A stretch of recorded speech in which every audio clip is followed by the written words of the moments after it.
Bright Tuty. Every student matters. Moving on to topic 2. Now in this topic, we will look at that category of the economy or the Indian economy which is categorized based on economic activities. Okay. So the Indian economy classified on the basis of economic activities are of 3 types. The first one is called primary sector. Second one is called secondary sector, and the third one or the last one is called tertiary sector. Now let's look at the first division, which is primary sector. Now primary sector includes activities, economic activities which involve agriculture and its allied activities such as forestry, dairying, fishing, poultry farming, mining, stone quarrying, etc. So what you can see is basically in this sector they use more natural resources. Okay. So here the goods or the production that takes place through these activities, they are produced by exploiting natural resources, by utilizing natural resources. Alright. And because it is mostly agriculture based or agriculture based activities, it is also called agriculture and related sector. Okay. The producers of this sector is called primary producers, and the goods that are produced in this sector is called primary goods. Alright. So this is primary sector. Now second is secondary sector. Now in secondary sector, the economic activities involve manufacturing and construction. Okay, manufacturing of products and constructing of certain services or goods. Now here in the secondary sector, one type of product is converted into another. Alright, if a product comes here for the manufacture, the result of that product is converted into another kind of product. Alright, for example, cotton cloth. Cotton cloth or the clothes that we wear is the finished product.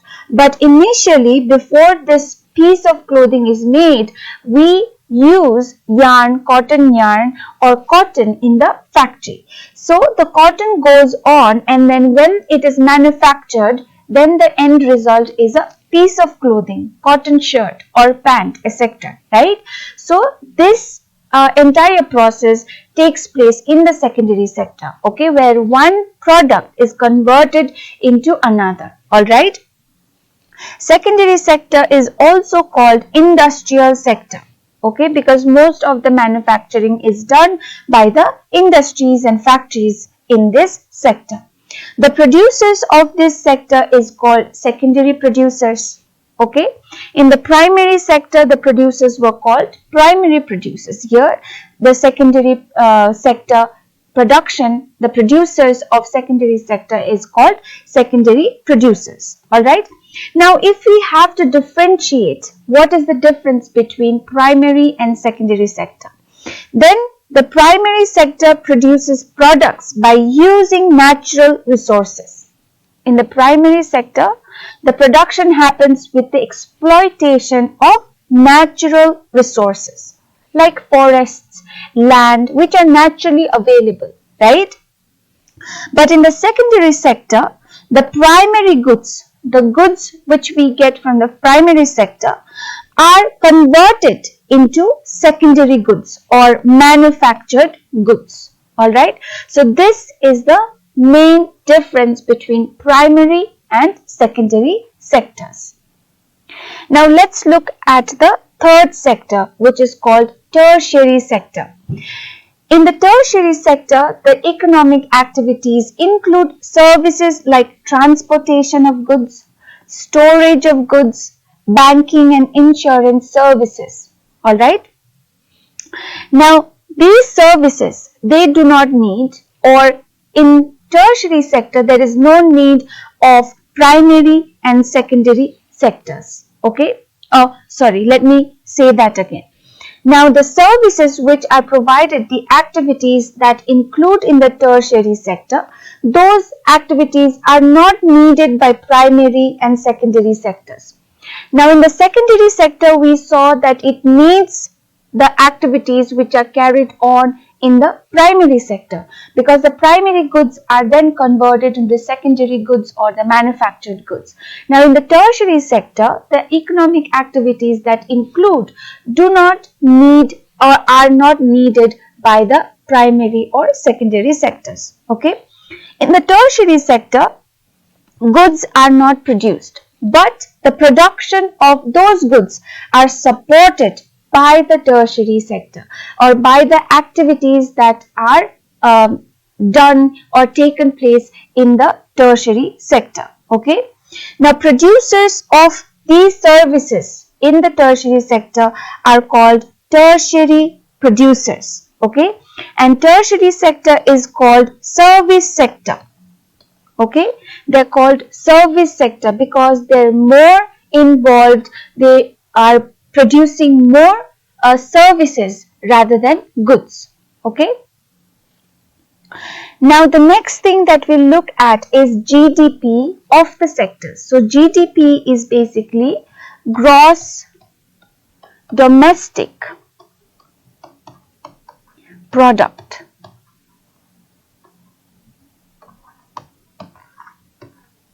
So we learned about three sectors and its production of goods and services. Now we look at the GDP of these three sectors. Okay, the gross domestic product of these three sectors.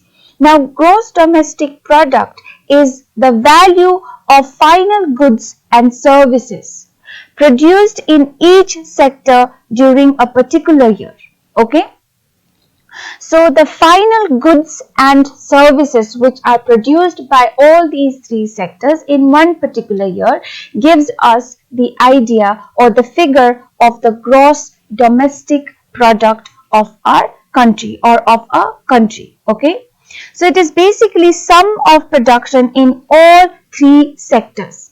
The sum of production, all that production activities has taken place and the outcome of that production activities in primary, secondary and tertiary sector, that gives us the idea of the gross domestic product. The gross domestic product or the GDP in short, it shows how much the economy of a country has developed or not. If the production, the sum of the production has increased and is very high, then we get an idea about that country's economy being developed or economy being developed, alright, in the process of developing by its increase. Okay, or we can also understand if the GDP is declining, if the production is not happening that well, then we know that the economy is not doing well of that country. Okay, so in the task, how do we measure the GDP? How do we understand the gross domestic product? Alright, so there are some things which need to be noted. What are these things? Let's see. First, GDP is expressed in monetary terms, in the terms of money, expressed in money. Alright, this many crores, this much crore, or it's expressed in such monetary terms. The GDP shows the value of final goods and services only. So the GDP shows the final value. Now remember, when we say final value of goods and services, we must remember what it means. So for example, if we have to focus on bread. Bread is a product which is produced, right? So from wheat or flour, the bread is produced.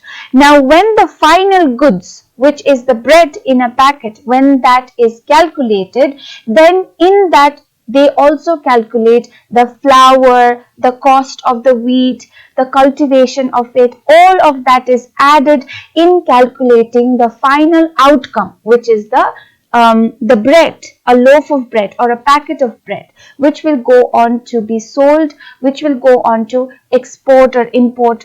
Alright. So what we understand is that when a value of any goods is calculated as the final value, then all the components or the raw materials used for it, that the cost of those raw materials are also included in the calculation of the value. Okay. In India, the task of measuring the GDP, that is taken by the central government ministry. So the central government is responsible for the measuring of the GDP, for giving us an idea how far the economy of India is doing, whether it's improving, whether it's not improving, that the task of that, okay, the whole task of giving us an idea or measuring that idea, or measuring whether India is doing well or not in terms of economy, that is responsible, or that is the duty or responsibility of the central government. All right. Now, in the next section, we'll look at the importance of primary, secondary, and tertiary sectors in India. Why is it important? Why is it important for the economy to have all these three sectors? All right. Now, importance of these three sectors in India can be understood by looking at two different elements. One is based on the activities based on contribution to GDP, and another one based on employment. So by looking at these two elements, we'll understand the importance of primary, secondary, and tertiary sectors in India. So the first one, let's see the contribution to GDP. Okay. As an economy develops, the relative importance of three sectors in the economy also changes. So as the economy of a country keeps on developing, or it goes on to develop, the importance of primary, secondary, and tertiary sectors for the economy also changes. Some sector become more important, some sector maybe become less important. So that also keeps on changing. Okay. So in the development of the economy, initially the primary activities or the primary sector becomes the most important sector. Okay. After that, the importance slowly shifts to the secondary sector, and in the final stage it shifts further from secondary to the tertiary sector. Okay, meaning the tertiary sector in the process of economic development becomes the most important sector in the Indian economy. Okay, and when we say it becomes important, we are saying in terms of total production, the goods and services that is being produced. Okay, that becomes important. All right. So what we can understand is that as the process of economic development carries on or goes on, it is the third sector, which is the tertiary sector or the service sector. It's also called service sector, right? Because it produces less goods and more services. Alright, so the service sector becomes more and more important in terms of the production of services. Now let us see what is the reason behind such increasing importance of the tertiary sector or the service sector. Okay.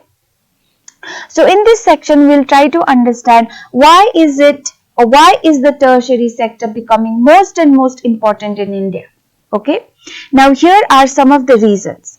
Number one is the service sector provides basic services. The service sector provides the most fundamental services that we all need in our daily life on a daily basis, like health, education, post and telegraph services, post office, all that, maintenance of law and order, administrative services, when we go to offices, the things that has to be done, the paperwork, transport services, banking and insurance services, etc. These are basic services, and these services are provided by the service sector or the tertiary sector. Okay, and these are required for the development of the country, and the provision for making sure that we get access to these facilities, that is controlled or managed by the government. Alright, the government takes the responsibility to make sure that the service sector provides facilities like health, education, postal services, transportation, banking services, etc. to all the people. That's why the service sector becomes very important and its growth also increases rapidly. Okay. The second point, the development of agriculture and industry requires the development of service sectors such as transport, storage, trade, means of communication, etc. So, when there is a economic activity taking place in the primary sector, secondary sector, right? There's a cultivation, crop cultivation, and in the secondary sector, production of, say for example, clothes, shoes, etc. Now, for these two sectors to develop, it needs service sector, which is the tertiary sector, because the goods needs to be transported. In their transport, if they need money for investment, for making sure that they cover the expenditure required, they have to then again fall or request the services of the tertiary sector, which is banking sectors. Even for the trade of the goods of the primary and secondary sectors, they need to depend on the tertiary sector. So you see, the dependence of the primary and secondary sector on the tertiary sector makes the growth of the tertiary sector rapid and important. Okay. The third point, as income levels rise, certain sections of people start demanding more services like hotels, tourism, shopping, private schools, private hospitals. Okay, so once people began to improve in their income, they begin to get better income, and with better income they increase the standard of living.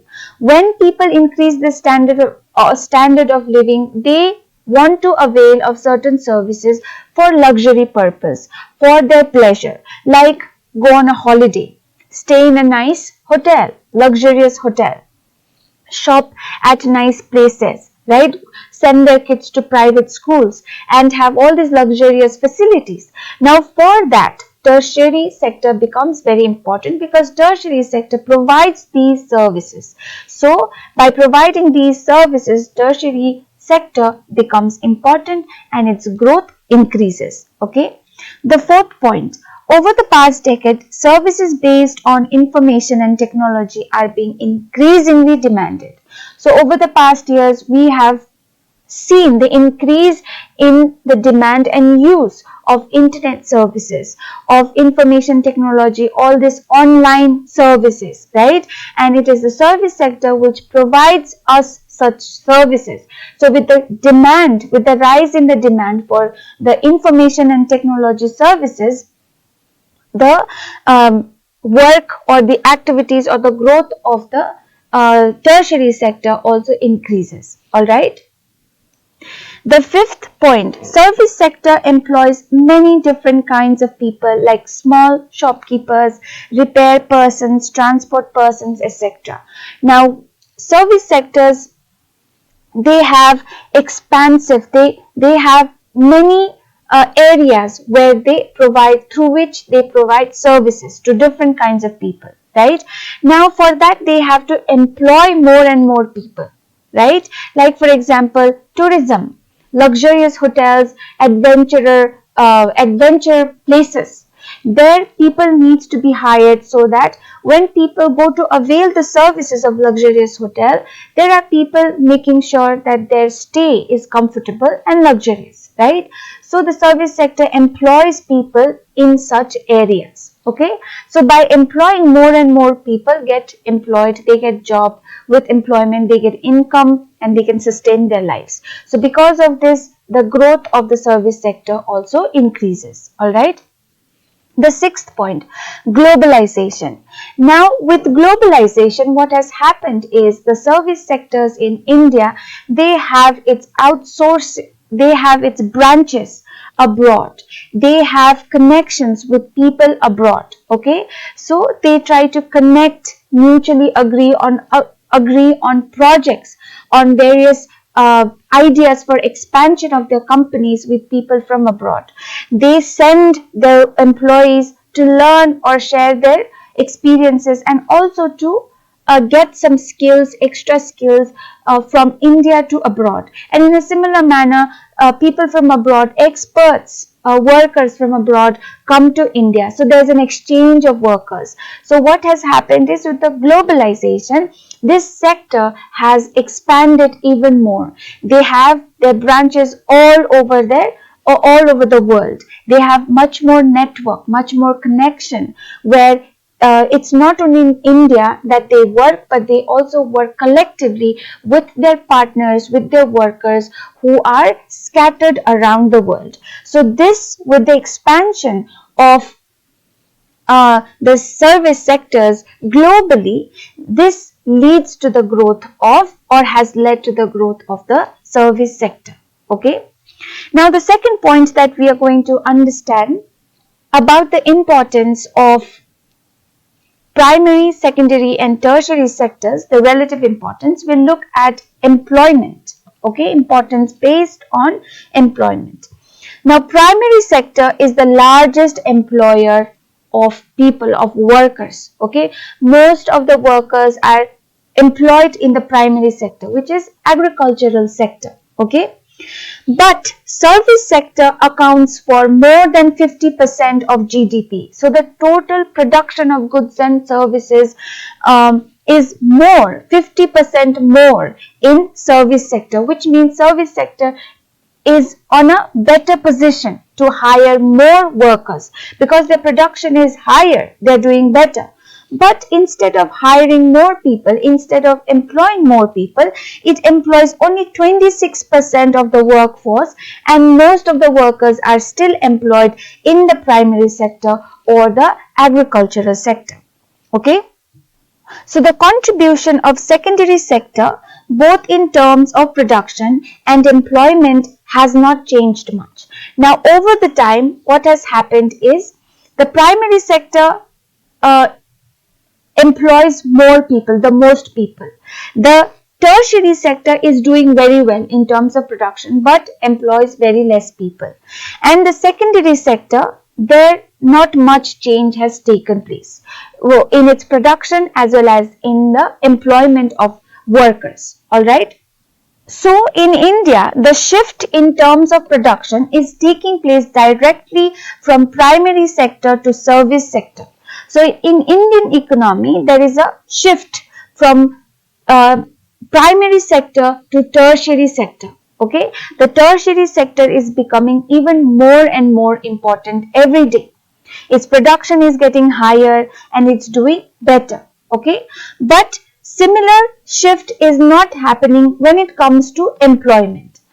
But despite this growth in production, despite the tertiary sector, the service sector doing better, and despite the importance being shifted from agricultural sector to the service sector, or the primary sector to the service sector, the employment does not see similar shift.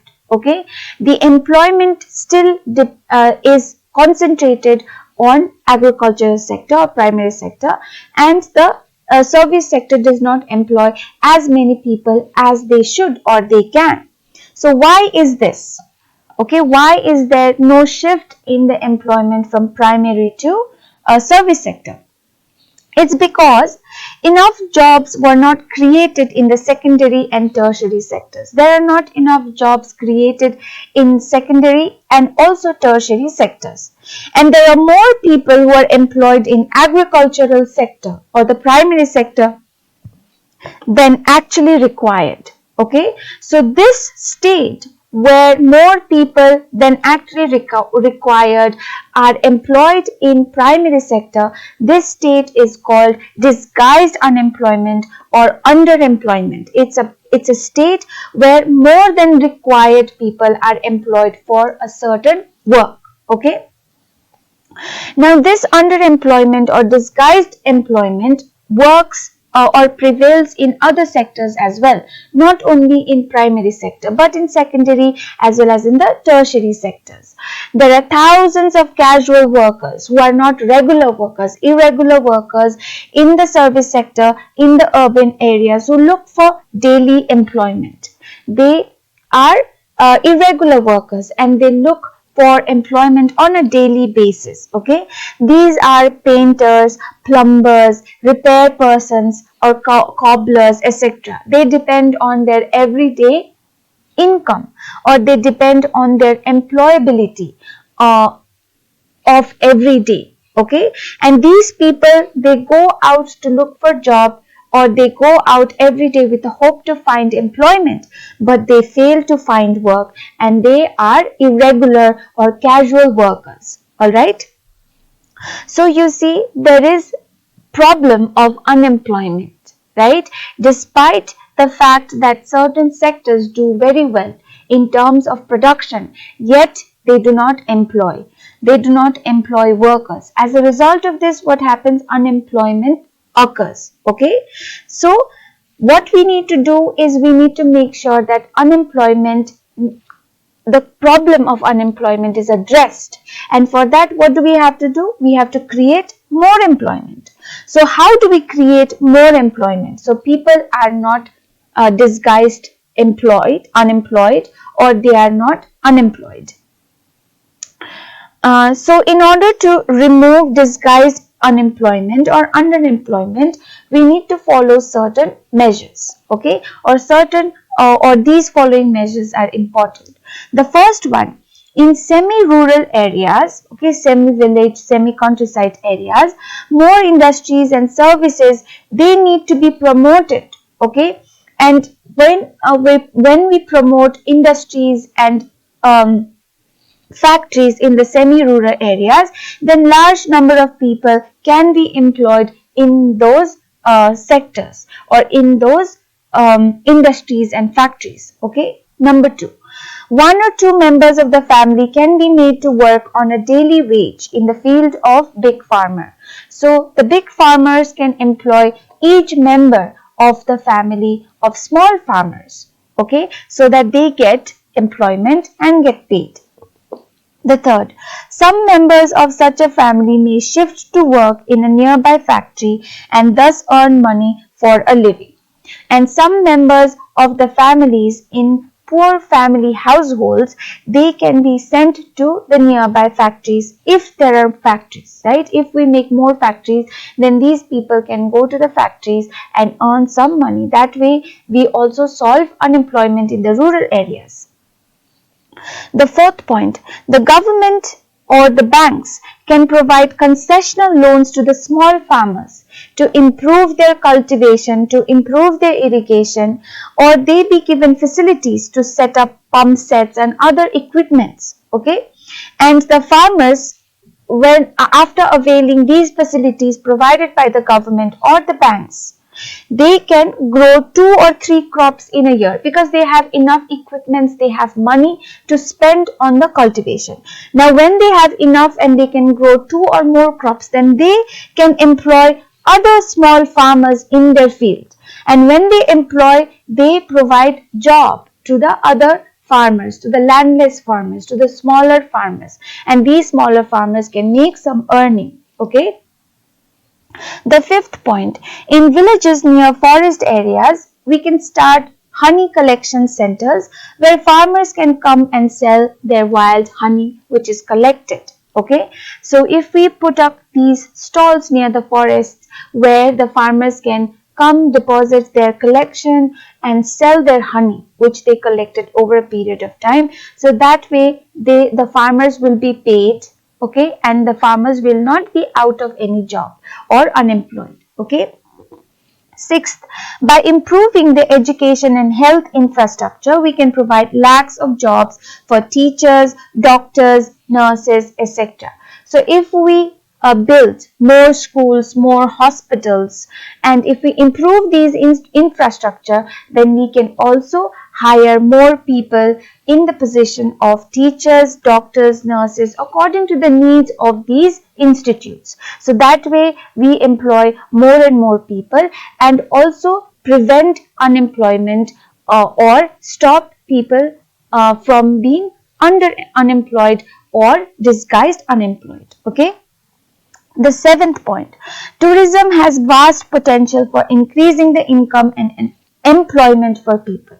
So by promoting tourism, we also promote employment of people in these sectors. Okay, so more people will get employed and there will be less unemployed people. All right.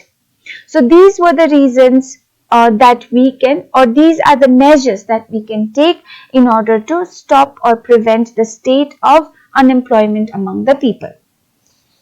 Now let us look at Mahatma Gandhi National Rural Employment Guarantee Act of 2005, or also called MGNREGA.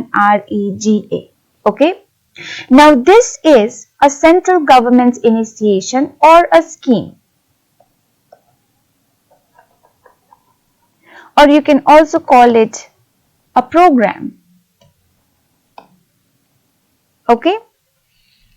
Through this program, all those who are able to work and all who are in need of work can apply for work.